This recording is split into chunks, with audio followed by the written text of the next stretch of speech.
प्रत्येक वर्षी फळीवर बसून बसून कंटाळा आलाय माझ्या मामीला. गणपती आले की बसवलं फळीवर.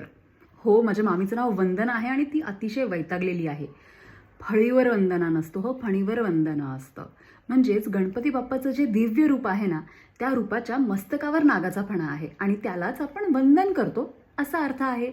आणि काय ते वाट पाहे सजना, म्हणजे तुम्ही काय DDLJच्या शाहरुख खान सारखे बागेत असे हात पसरून उभं राहून गणपती बाप्पाची वाट बघता की काय?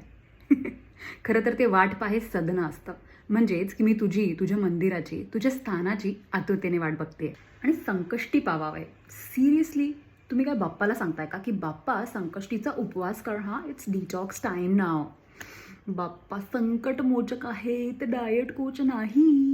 ते संकटी पावावे असतं आणि त्याचा अर्थ असा होतो की हे गणपती बाप्पा संकटाच्या वेळी प्रकट हो आणि आमचं सर्वांचं रक्षण कर. सिम्पल. पण आरतीला सर्वात जास्त मजा कोणामुळे येते माहिती आहे?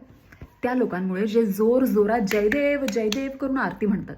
कितीही चुका करा, 2दा जयदेव जयदेव जोरात म्हटल्यावरती सगळ्या चुका माफ.